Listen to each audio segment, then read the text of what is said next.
Para Vuelta por el Universo, en Radio Vorterix de Mar del Plata les mandamos este saludo de la televisión pública. A unos minutos de empezar el Noti Internacional, así que les mandamos un beso grande a Melissa, Diego y Marcelo. Gracias.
En todo el país y seguimos dando una vuelta por el universo, la vuelta por el mundo de las noticias y de la música hasta las 10 de la mañana en Vorterix Mar del Plata 104.5.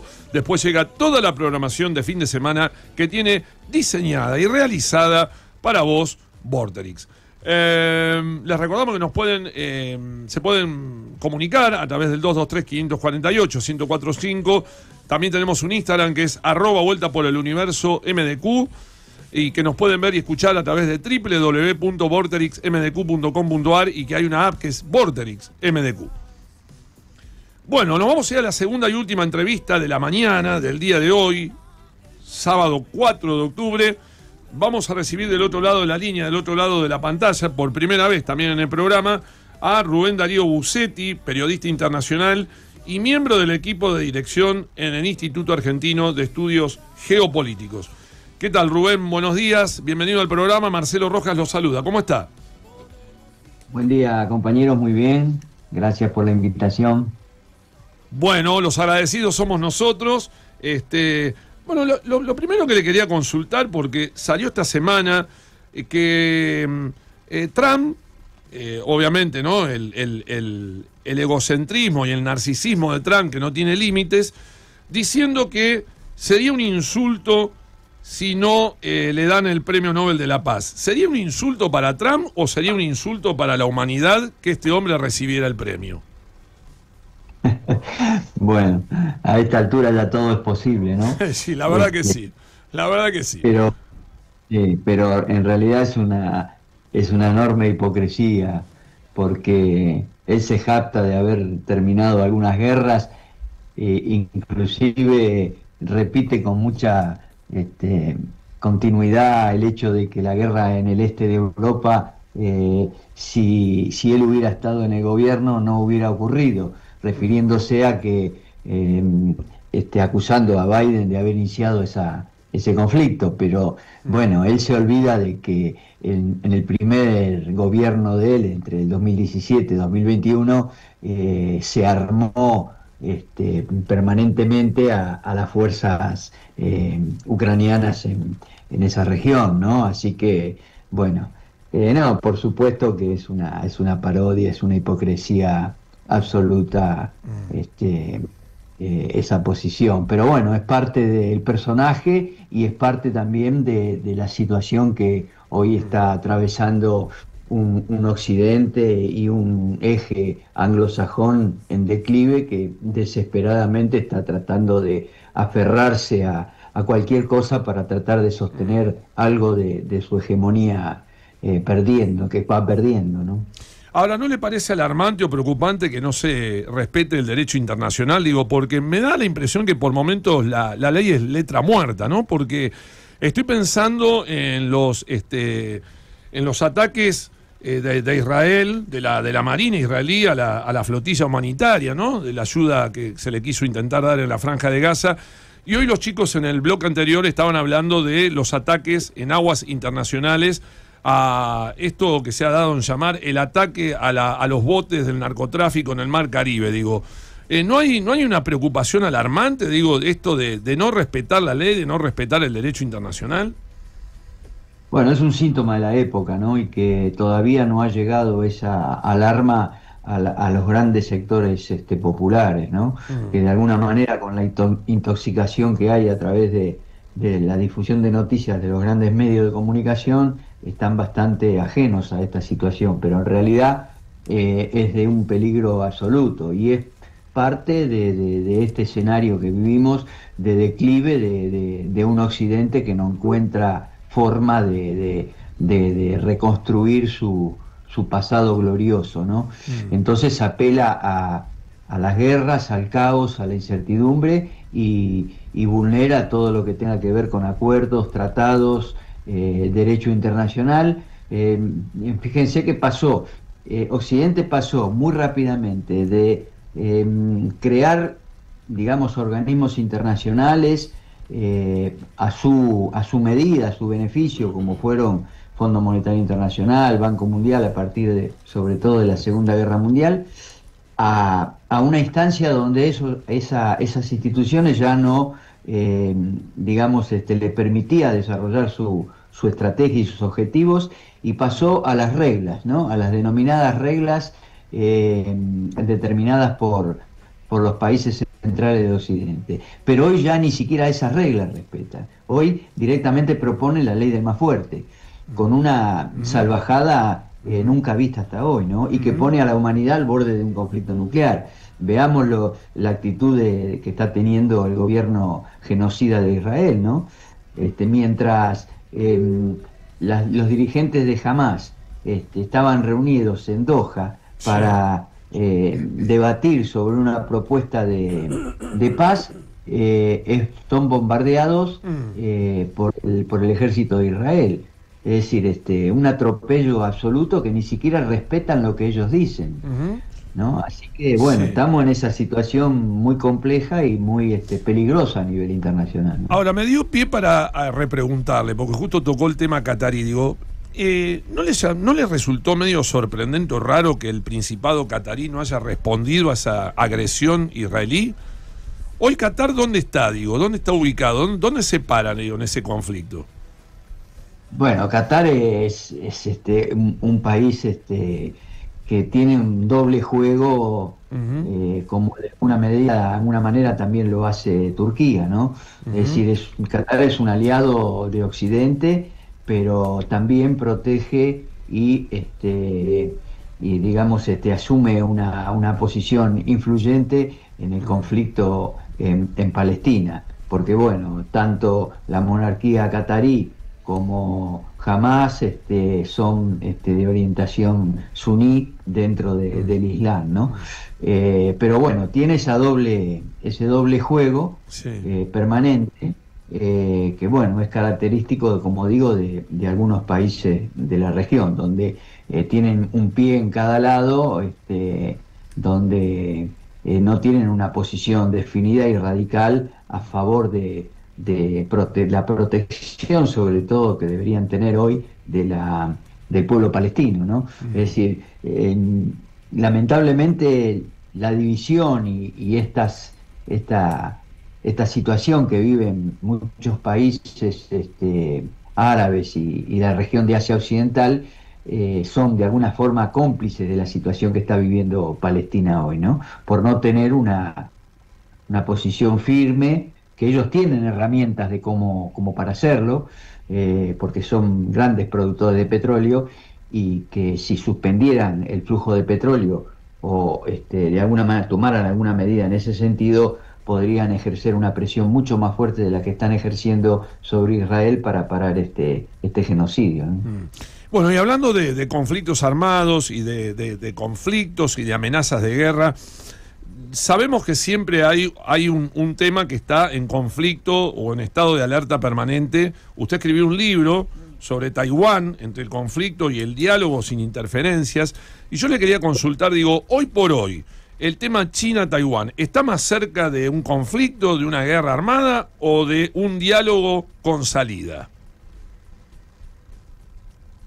Bueno, esa es, digamos, la situación de Taiwán, que es el principal problema de política exterior de China, está en ese interín, ¿no? Es decir, por un lado, Taiwán se ha convertido en las últimas décadas, sobre todo a partir de los años 2010, 2012, cuando surge una separación de los intereses entre Estados Unidos y China. Más bien, digamos, la dirigencia, el Estado profundo de Estados Unidos en esa época determina que el gran enemigo, esto consta en los documentos de seguridad nacional de Estados Unidos, el gran enemigo de Estados Unidos pasó a ser la República Popular China. Bueno, a partir de esos años, 2010, 2012, yo lo asocio con la llegada de Xi Jinping al gobierno. Como digo, China pasó a ser ese enemigo y se tensaron más las relaciones en el estrecho de Taiwán. Acá hay que decir que, bueno, esto es ambivalente, ¿no? Porque por un lado hay una gran relación comercial, cultural entre Taiwán y el continente y la República Popular China, pero por otro lado Estados Unidos, el Reino Unido siempre, desde el inicio de esta historia, en 1947-45, cuando el gobierno de Kuomintang se refugia en la isla de Taiwán, tienen una influencia, una injerencia muy poderosa ahí para, de alguna manera, intentar meter una cuña ahí en el desarrollo de la República Popular China, ¿no? Y bueno, es una tensión permanente, con avances, con retrocesos. Hay una presencia hoy importante de las Fuerzas Armadas estadounidenses en la isla.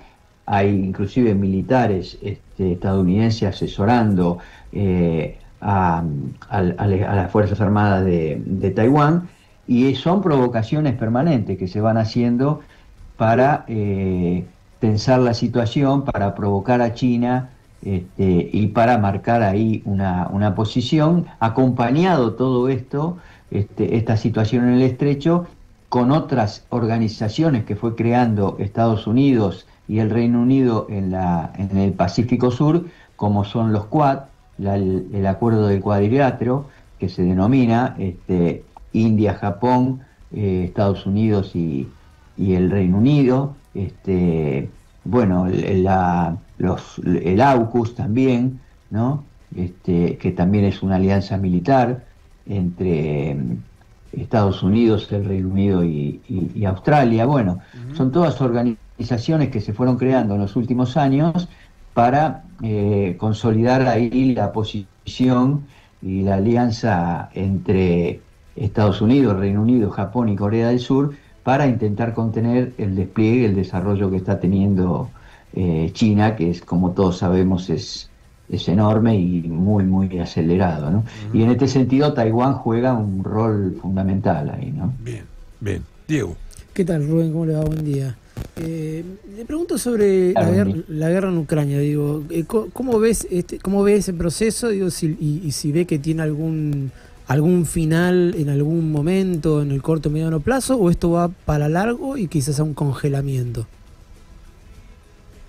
Y es una situación muy compleja, ¿no? Porque es una guerra inventada en este declive de Occidente, inventada por Occidente, a partir, podemos decir, de los años 90, 95, pero que tiene su primera expresión en el intento de la revolución de colores que intenta hacer Occidente en Ucrania en el año 2004. Bueno, eso tuvo un fracaso relativo, y después sí, en el 2014 ya gestiona y pergeña ahí un golpe de Estado evidente, sacando al gobierno que había sido elegido legítimamente y poniendo un gobierno que ya venía trabajándolo con sectores nazis de Ucrania. Bueno, ahí comienza una ofensiva muy, muy fuerte del gobierno de Kiev contra los bolsones de rebeldía ante ese golpe de Estado, entre ellos Crimea, el Donbass, y bueno, y se produce esa guerra que dura 8 años con aproximadamente 15.000 muertos. Es una guerra civil dentro de Ucrania, ya digo, del gobierno de Kiev hacia el Donbass, que queda en la parte este de Ucrania. Hasta que, bueno, estas poblaciones del Donbass de habla rusa, con muchos, digamos, relaciones con Rusia, pide la ayuda, la colaboración, hay un referéndum y deciden asociarse y adherirse a la Federación de Rusia. Bueno, luego sobreviene en 2022 la operación militar rusa y la operación militar especial, y comienza lo que tenemos hoy, este conflicto. Hoy la situación en el terreno militar es muy, muy favorable a la Federación de Rusia, pero claro, hay una dirigencia de Bruselas que nuclea a los países fundamentales de la Unión Europea y que están asociados también al Estado profundo de Estados Unidos, que se resisten a admitir una derrota. Y entonces han decidido redoblar la apuesta, escalar militarmente la situación y llevar al escenario que tenemos hoy, donde hay una locura colectiva en Europa, haciéndole creer a la población de que se vienen los rusos, que Rusia va a invadir Europa, y esto les permite a esta dirigencia mantenerse en el gobierno y seguir saqueando a los pueblos europeos porque claro, si se vienen los rusos hay que olvidarse de mejorar la salud, mejorar la educación o sostener lo que tienen para invertir en el 5% que Trump les exigió, 5% del presupuesto para invertir en defensa, y entonces, bueno, esa es la situación de reducción del nivel de vida de la población en aras de llevar adelante esta guerra, ¿no?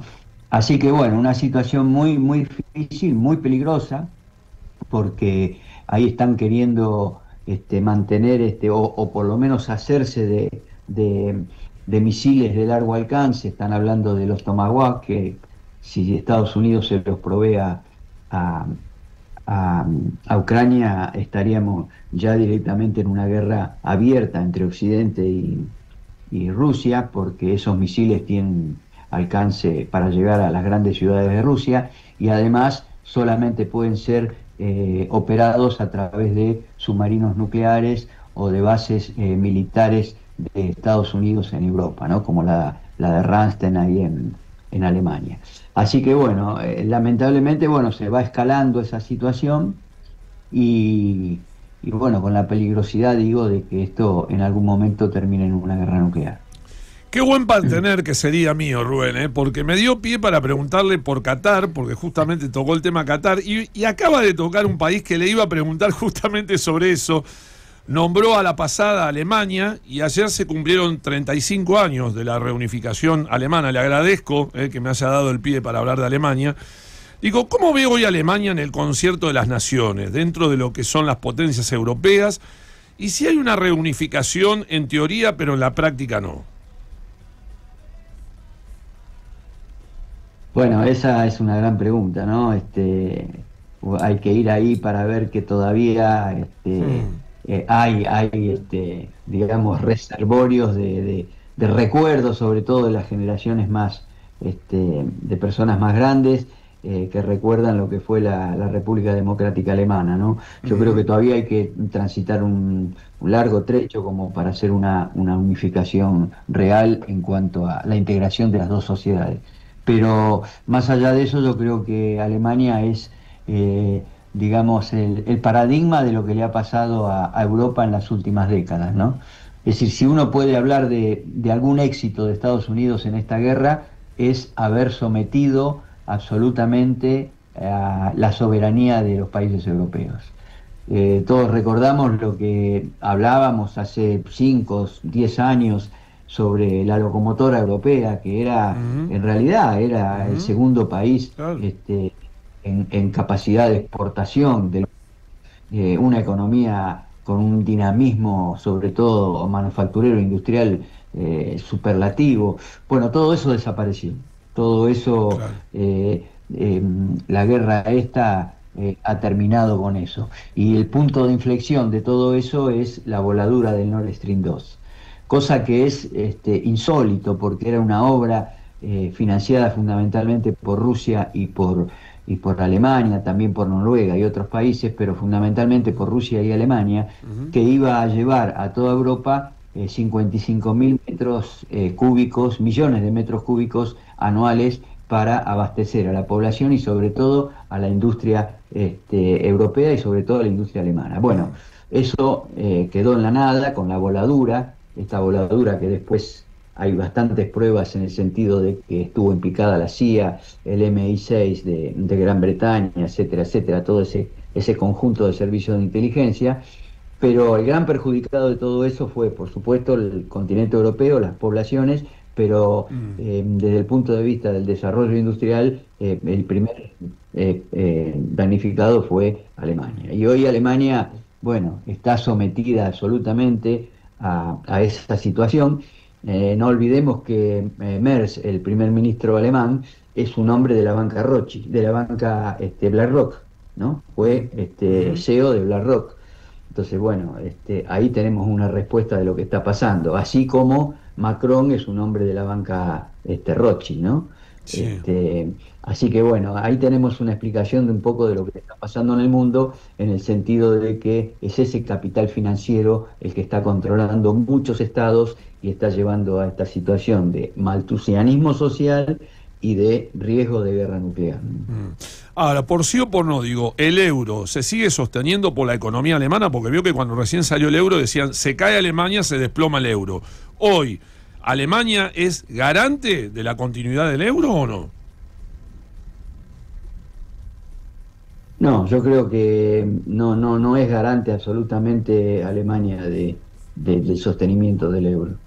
Pero bueno, hay otras razones que hacen que todavía el euro siga teniendo una presencia a nivel internacional que no se condice con la pérdida de soberanía que han tenido los países europeos, ¿no? Bien. Bueno, le queremos agradecer este conversatorio. Nosotros la pasamos bien, espero que ya se ha sentido cómodo, porque aparte fue un interview muy amplio, ¿no? Porque la verdad que si tuviéramos un equipo de fútbol, a usted lo pongo de arquero, porque se atajó todos los penales. Le tiramos de todo y contestó todo, devolvió todo, o un buen jugador de frontón o de tenis. No, lo que pasa que hoy la situación internacional es muy compleja, ¿no? A los que nos apasiona el tema, tenemos como para ser dulce, como dicen, ¿no? Porque son tantos los acontecimientos que van ocurriendo y con un dinamismo excepcional. Pero lo más importante es tratar de, como hacen ustedes también en este programa, de dilucidar por lo menos algunos ejes de este caos que nos propone hoy el derrumbe de Occidente. Bien. Porque el caos no es espontáneo, es una estrategia, ¿no? Es decir, la estrategia de generar el caos, la incertidumbre, la sobreinformación, para confundir a las poblaciones y que no se entienda qué es lo que está pasando. Y lo que está pasando atrás de todo esto es el derrumbe del capital financiero, que es la expresión última del capitalismo. Gracias, o por lo menos así Rubén. lo entiendo. No, anunciarle también a nuestra audiencia que hace muy poquito tiempo usted publicó un libro, Taiwán entre el conflicto y el diálogo sin interferencias, y que lo pueden encontrar para descargarlo además gratuitamente en la página del Centro de Estudios y Formación Marxista Héctor P. Agosti. Un libro en el cual aborda toda la situación histórica y actual de Taiwán, así que queríamos dejarle la información a la audiencia del programa. Muchas gracias, compañeros, que tengan buen día. Gracias, abrazo grande. Gracias. Rubén, gracias por este conversatorio. Muchísimas gracias. Bueno, Rubén Darío Gussetti, periodista internacional, en diálogo exclusivo con Vuelta por el Universo. Y como hablamos del libro de Taiwán, si bien hablamos de todo con Rubén, hablamos específicamente de su último hijo bibliográfico sobre Taiwán. Vamos a escuchar la música de Taiwán, Nini Music, diosa asiática de la guitarra, le dicen. Reconocida música taiwanesa que hace más de 2 décadas se dedicó a dominar los instrumentos folclóricos tradicionales chinos. En 2024 formó una banda Combina sonidos ancestrales del Ruan, liuquín y su singular laúd eléctrico. Más de 900.000 seguidores en línea y más de 100 millones de visualizaciones y reproducciones de su música. Nini Music.